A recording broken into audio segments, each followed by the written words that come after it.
Halo Tribuners, apa kabar Anda pada hari ini? Semoga dimanapun Anda berada tetap dalam keadaan sehat selalu. Dan senang sekali saya Noristera kembali menyapa Tribuners dalam acara Tribun Jogja Podcast. Tribuners, sebagai wilayah dengan sektor pertanian yang kuat, Kabupaten Bantul memiliki peran penting dalam mendukung kebijakan nasional terkait ketahanan pangan. Lalu bagaimana ketahanan pangan di Bantul, strategi dan tantangan dalam mewujudkan kedaulatan pangan? Kita akan membahasnya di Tribun Jogja Podcast.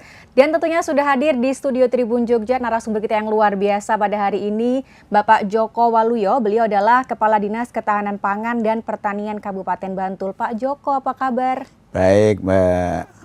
Luar biasa. Sehat, semangat? Alhamdulillah. Pak Joko matur nuwun sudah meluangkan waktunya untuk hadir pada podcast hari ini dan kita akan membahas tema menarik terkait dengan ketahanan pangan di Bantul. Pak Joko mungkin boleh bercerita bagaimana kondisi ketahanan pangan di Bantul untuk saat ini seperti apa Pak Joko?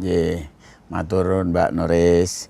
Jadi kita Kabupaten Bantul mungkin kabupaten dengan luas hanya 506 km persegi, 16% dari luas Provinsi Daerah Istimewa Yogyakarta. Kita memiliki lahan baku sawah 13.991 hektar dengan jumlah penduduk 1.070.000. Tapi alhamdulillah berkat ketekunan masyarakat Bantul, petani Bantul, kita di Kabupaten Bantul surplus untuk semua komoditas pertanian maupun peternakan. Jadi di tahun 2024 yang kemarin kemarau panjang, kita masih surplus beras itu 55.000 ton. Itu sudah dikurangi konsumsi 1.070.000 orang itu.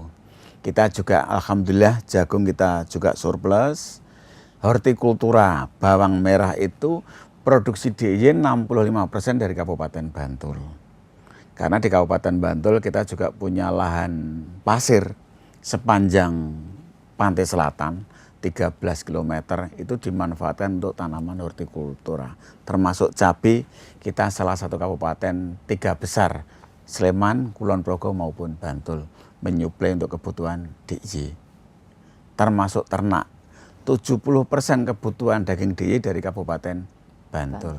Jadi alhamdulillah Kabupaten Bantul kita sudah ketahanan pangan terjaga dan Bantul sudah kedaulatan pangan. Untuk memenuhi kebutuhan pangan dihasilkan oleh masyarakat Bantul sendiri. Jadi Bantul bukan hanya ketahanan pangan, termasuk kedaulatan pangan. Luar biasa sekali.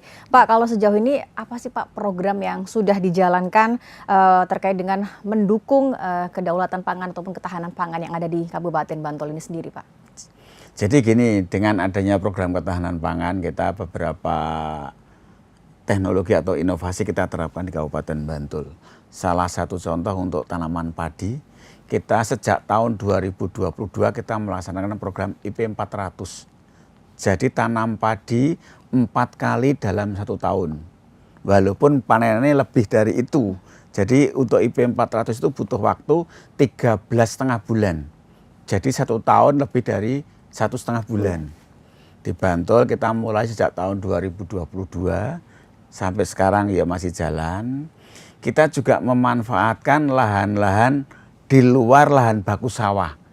Jadi di luar 13.991 yang lahan-lahan ini selama ini belum dimanfaatkan untuk lahan pertanian, kita olah menjadi lahan pertanian. Baik untuk tanaman padi maupun tanaman jagung. Kita juga memanfaatkan lahan bantaran Sungai Progo yang namanya Wedi Kengser, kita manfaatkan sebagai lahan pertanian. Itu salah satu itu. Juga karena sektor pertanian itu butuh air, kita memanfaatkan pompa-pompa di daerah-daerah yang tidak beririgasi, itu kita dengan menggunakan elektrifikasi. Jadi bikin sumur dangkal, menggunakan pompa, bukan pakai bahan bakar minyak, tapi pakai listrik. Itu salah satu bentuk beberapa teknologi inovasi yang dijalankan oleh petani Kabupaten Bantul. Oke, bicara soal strategi untuk mewujudkan ketahanan pangan ini Pak. Yeah. Strategi yang sudah dilakukan dari dinas sendiri sejauh ini apa saja Pak? Ya strategi karena kami juga terus terang pertambahan penduduk terus bertambah, lahan tidak mungkin bertambah, kita hanya memanfaatkan lahan yang ada secara optimal. Yang kedua, kami memanage pola tanam. Jadi kami itu tiap tahun ada progres Kabupaten Bantul setahun harus sekian hektar. Seperti tahun ini kami sudah komitmen harus bisa menanam 34.500 sekian hektar. Di tahun ini? Di tahun 2025. Dan sudah kami breakdown, kecamatan A itu sekian hektar, kecamatan B sekian hektar, dan kami breakdown lagi, bulan ini tanam sekian hektar, bulan ini sekian tanam hektar, bulan ini sekian tanam hektar. Itu baik jagung maupun padi. Harapan kami di Kabupaten Bantul setiap bulan ada tanaman, setiap bulan juga ada panenan. Jadi tidak ada bulan kosong tidak ada panen, tidak ada bulan kosong tidak ada tanam. Sesuai dengan program pemerintah. Oke. Pak Joko, tadi kita sudah berbicara terkait dengan strategi ketahanan pangan. Nah, kalau terkait dengan tantangannya sendiri Pak ya. Nah, tantangannya dalam mewujudkan ketahanan pangan, kedaulatan sendiri, apa Pak? Pasti ada tantangannya kan Pak ya? Ya kita seperti orang berjalan. Kita orang jalan aja bisa kadang-kala kejengkelok, kadang-kala sandung, kepleset itu wajar. Tapi kita semua kita antisipasi dengan berbagai preventif. Seperti pola tanam IP 400. Kita kan orang takut. Akhirnya tidak ada jeda waktu untuk tanah itu nganggur. Itu otomatis hama dan apalagi di luar musim. Nah, kita teman-teman dari PUPT, petugas hama itu lebih intens ke lapangan untuk mengecek tanaman itu sehat dan tidaknya. Yang kedua, kita juga kadang-kala petani itu, saya itu kan punya program, jangan sampai tanah itu manggur selama 20 hari. Jadi bar panen, maksimal 20 hari segera tanam. Kadang-kala tantangan di kelompok itu tidak ada alat mesin, kurang alat mesin. Nah, kita mencari kelompok yang ada alat mesin nganggur, ayo melu nggarap tanah yang itu segera digarap. Ada Brigade Alsin, kita kerjasama dengan Kodim, karena Kodim ada alat mesin pertanian. Kita juga kadang-kala mencari orang tanam, kita sekarang kesulitan, karena pertama tenaga kerja petani di Bantul usianya sudah tua-tua, ibu-ibu itu anak-anak muda, itu kan untuk tanam juga kesulitan, nggak mau, malu. Jadi kita juga sekarang baru menggerakkan petani milenial. Kita kerjasama dengan SMK 1 Panda untuk bisa memberikan motivasi dorongan anak muda terjun di dunia pertanian. Kita juga sekarang baru mengusahakan alat-alat mesin tanam, rice transplanter untuk membantu kelompok-kelompok yang kesulitan mencari tenaga tanam. Oke, tadi kendalanya selain tadi kurangnya alat mesin, kemudian juga banyak petani yang sudah tua gitu Pak ya. Nah, apa sih Pak keluhan yang paling banyak dirasakan oleh para petani yang ada di Kabupaten Bantul saat ini Pak? Yang paling tenaga kerja. Yang paling dirasakan petani tenaga kerja. Makanya kami sudah menggerakkan petani-petani milenial. Jadi kami di tingkat kabupaten ada asosiasi sampai di tingkat Kapanewon atau BPP. Kami menyediakan kantor, sekretariat di masing-masing BPP untuk tempat bertemunya anak muda saling diskusi di bidang pertanian.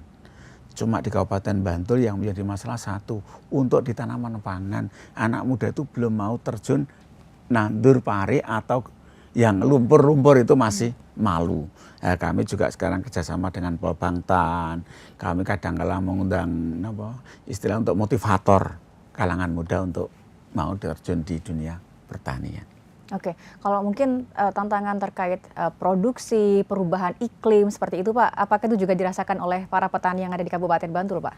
Sama, kita kan juga menggandeng BMKG, prediksi ke depan itu seperti apa, curah hujannya seperti apa. Untuk mengantisipasi itu kami juga, itu yang kedua kita juga memberikan, sekarang kan gini, petani di Bantul sudah agak sekarang itu dengan adanya program penyerapan gabah oleh Bulog, itu kan pendapatan petani juga semakin tinggi.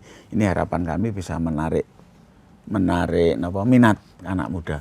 1 hektar tanaman padi itu sekarang petani itu bisa untung 40 juta dalam waktu 3,5 bulan.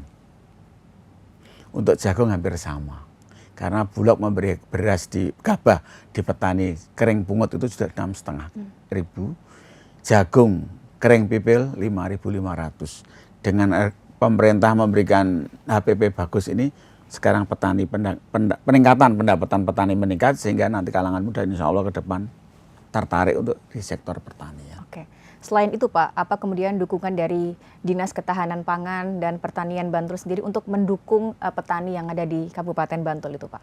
Kita dari pemerintah daerah APBD 2, kita memberikan bantuan pemasangan alat listrik untuk membantu mengurangi biaya produksi. Yaitu kalau dengan pompa, itu BBM itu habis 2.000 meter bawang merah itu habis 2,5 juta, tapi dengan listrik hanya 200.000. APBD 2 memberi bantuan pemasangan listrik. Kita juga APBD 2 ada bantuan alat mesin seperti traktor dan sebagainya. APBD 2 juga ada pelatihan-pelatihan. APBN ada bantuan benih, ada bantuan alat mesin. Insya Allah ke depan pertanian bagus. Nah, ke depan kira-kira ini ada inovasi nggak Pak mungkin yang akan dikembangkan di bidang pertanian? Atau mungkin saat ini sudah dikembangkan inovasi tersebut Pak? Seperti apa Pak? Banyak inovasi-inovasi, terutama untuk hortikultura. Kita itu sekarang penyiraman bisa pakai Android, pemupukan bisa pakai Android, penyemprotan hama penyakit juga bisa pakai Android. Para petani sudah bisa melakukan. Mbak Noris bisa di Parangtritis itu seorang polisi, itu kalau nyiram, siram. Nanti kan, ya Android itu siram itu udah otomatis. Di Sandir itu ada dari rumah, asalkan sinyal ini loh, tinggal pencet Android nanti. Karena penyiraman untuk hortikultura bisa lewat sprinkle, bisa lewat tetes. Itu semuanya pakai listrik, pakai pompa, dan teknologinya sudah. Yang kedua, kami juga punya alat untuk drone, untuk membantu petani apabila petani ada wabah hama penyakit, itu penyemprotan pakai drone. Jadi semuanya bisa diatur. Insya Allah ke depan juga lebih bagus lagi. Oke, artinya dari segi alat, dari segi inovasi teknologi sudah canggih gitu ya Pak ya? Insya Allah. Lalu bagaimana dengan para petani Pak?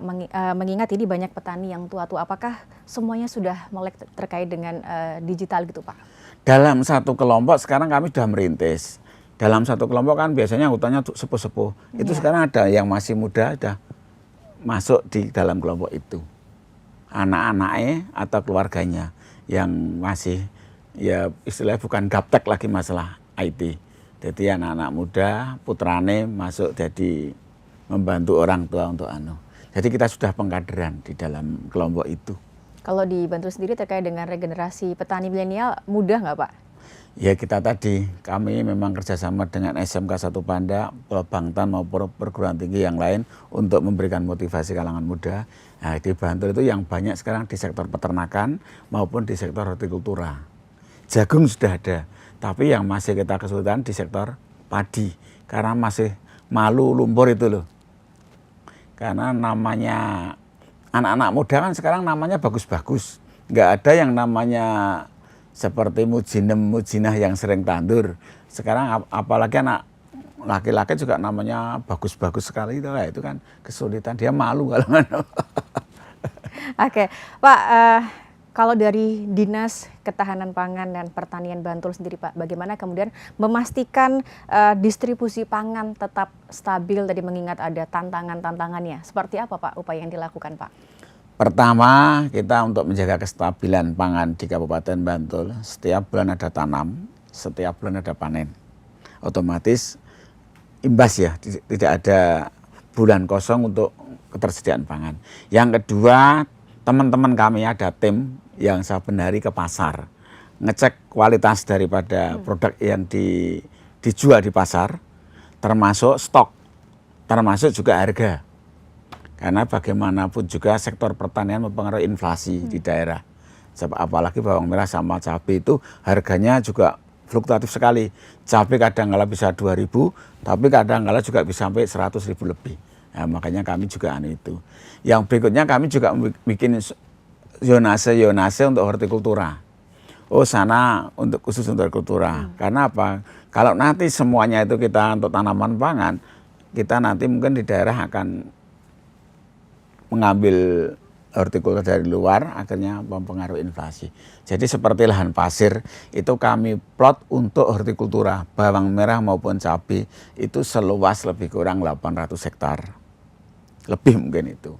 Terus daerah-daerah yang lain, daerah-daerah yang seperti Indelingo, daerah Piungan Sri Mulyo, daerah Imogiri itu juga kami ada sentra-sentra hortikultura.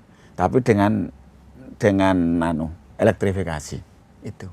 Oke, kalau sejauh ini Pak, kolaborasi, sinergi dari Dinas Ketahanan Pangan dan Pertanian Bantul dengan instansi lain, dengan OPD, swasta maupun dengan masyarakat terkait dengan mewujudkan ketahanan pangan, kedaulatan pangan, seperti apa kolaborasi yang sudah terjalin Pak? Kita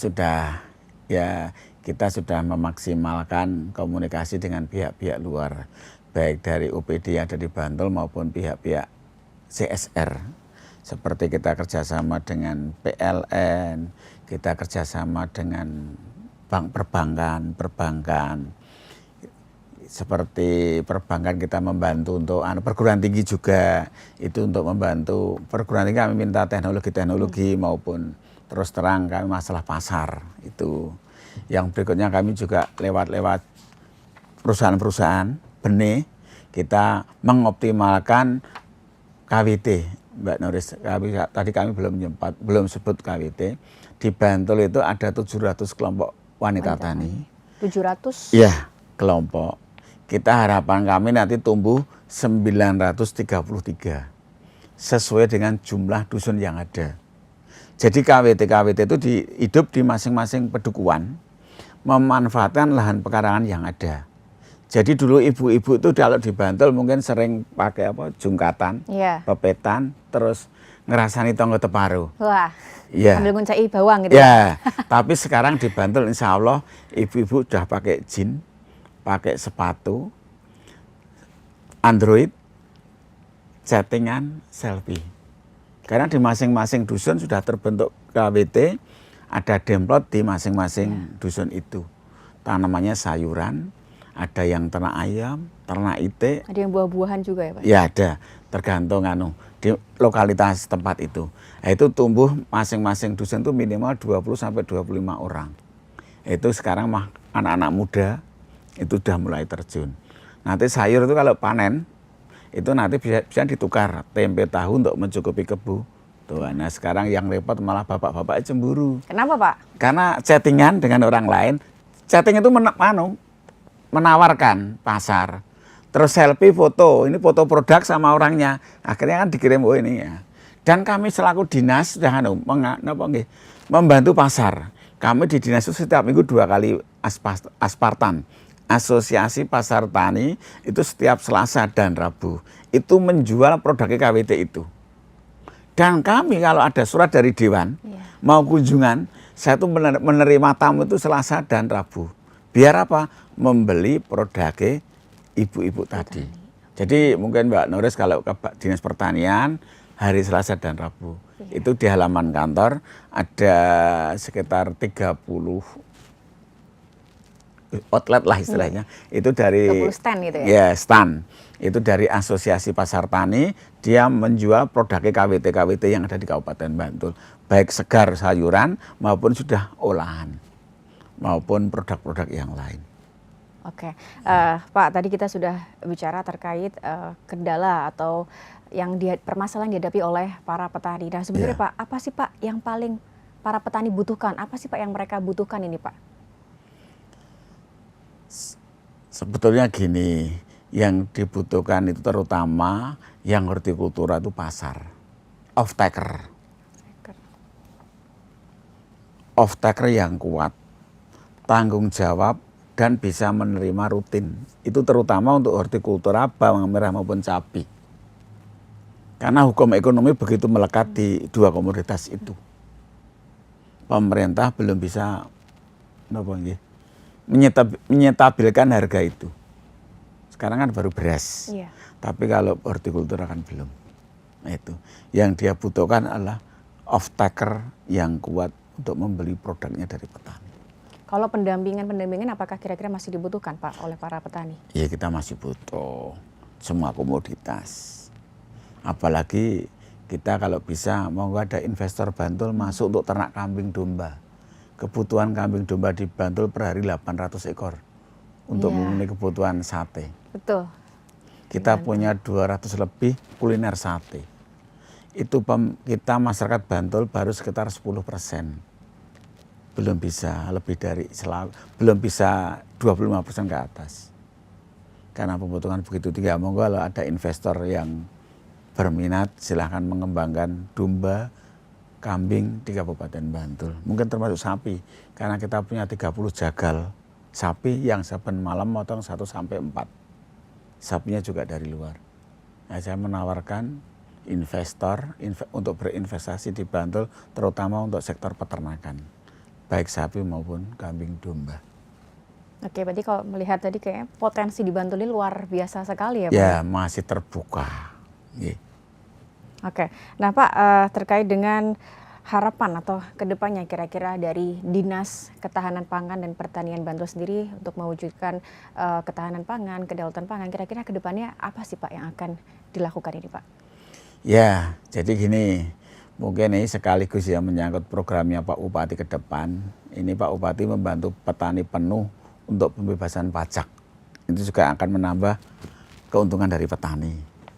Nah, yang kami harapkan itu dari pihak pemerintah, mungkin sekarang ini kita yang masih kurang alat mesin pertanian.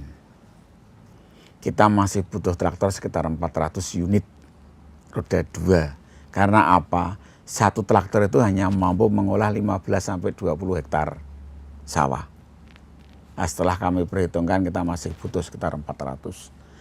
Yang kedua, kami minta pendampingan mungkin dari perguruan tinggi atau apa. Ayo kita sama-sama menggerakkan anak muda untuk terjun di dunia pertanian, terutama tanaman pangan, padi. Untuk menghilangkan pola pikir anak muda kotor atau lumpur itu. Monggo. Walaupun sekarang sudah ada teknologi, tapi beliau belum Jadi monggo kalau memang kita masih membutuhkan itu, sama off-taker yang bisa menerima produk daripada petani, terutama hortikultura.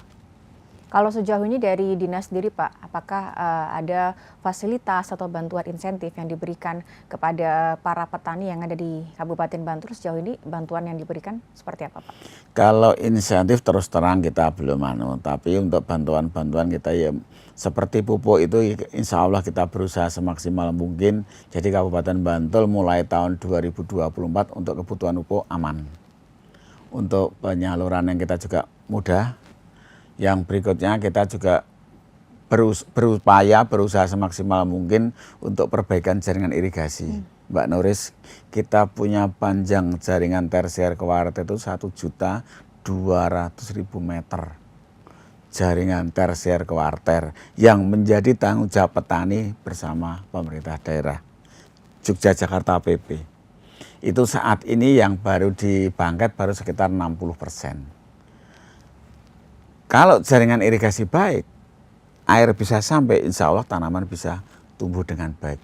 Omong kosong, tanaman tanpa air bisa hidup.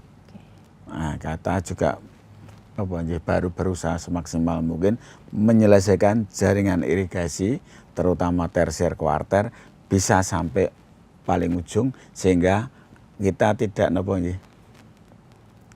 banyak terjadi pendangkalan. Kan biasanya galengan dipidak, akhirnya terjadi pendangkalan. Ya, atau nanti ya kena alat mesin itu kadangnya kalau dibangkit kan enggak. Harapan kami seperti itu. Oke, kalau sejauh ini pendampingan dari dinas sendiri rutin ya Pak kepada para petani? Iya, kita rutin karena kita juga banyaknya kita punya 860 kelompok tani, kita punya 1030 kelompok ternak, jadi cukup banyak. Kita punya 75 kapotan, 700 KWT. Jadi fasilitas kami kan ya belum mungkin monggo dari kalau mau. Oke, Pak, ini pertanyaan terakhir ini Pak ya. Pak, bagaimana kemudian masyarakat ini Pak bisa berkontribusi untuk mendukung ketahanan pangan maupun kedaulatan pangan ini Pak? Apa yang bisa masyarakat lakukan? Silahkan Pak Joko. Masyarakat, kami harapkan kepada masyarakat pertama, kami punya prinsip di Kabupaten Bantul tidak harapan kami sejengkal tanah di Kabupaten Bantul bisa berproduksi. Monggo kami minta bantuan masyarakat Bantul untuk benar-benar memanfaatkan tanah yang ada. jangan sampai tanah itu nganggur atau mangkrak. Kalau ada tanah agak luas kok mangkrak, monggo dikomunikasikan dengan dinas. Kami juga matur kepada pihak kepolisian, Mbak Nuris. Kepolisian sudah 2 kali membantu land clearing. Tanah-tanah yang udah lama nggak dimanfaatkan, di land clearing oleh kepolisian, kita nanti sama petani yang memanfaatkan. Jadi kami mengimbau kepada para petani, monggo kita semangat. Apalagi dengan pemerintahan Pak Prabowo ini sudah menaikkan harga jual gabah, harga jual jagung, insya Allah petani juga nanti ke depan lebih bagus lagi. Sekarang 1 hektar padi itu petani bisa untung 40 juta dalam waktu 3,5 bulan. Oke, itu bagi masyarakat mungkin yang punya lahan luas Pak ya. Nah bagaimana kalau misalkan masyarakat nggak punya lahan, lahannya terbatas nih Pak, tapi mau berkontribusi, gimana Pak caranya? Kan masyarakat nggak punya lahan tapi kan bisa memanfaatkan lahan sejengkal tanah, tidak punya lahan bisa pakai itu pot-pot segala itu kan bisa. Kami juga ibu-ibu kami itu kan tidak semua di Pedukuhan itu punya lahan pekarangan yang jembar. Di daerah Banguntapan kan juga sempit-sempit, tapi memanfaatkan dengan penggunaan hidroponik. Hidroponik ya Pak atau pakai kan enggak masalah. Ini juga bisa membuka ruang terbuka hijau Iya, lagi ya Pak iya, ya? ruang terbuka hijau, iya, benar. Oke, Iya. luar biasa sekali. Terima kasih Pak Joko, Ya, perbincangan yang sama-sama. menarik sekali. Matur nuwun sudah meluangkan waktu ya untuk hadir di studio Tribun Jogja pada hari ini. Terima kasih sekali. Terima kasih juga untuk Tribuners yang telah menyaksikan Tribun Jogja Podcast. Saya Noris Tera dan juga Pak Joko yang hadir pada hari ini. Mohon pamit undur diri. Terima kasih dan sampai jumpa. Matur nuwun Pak. Sama-sama.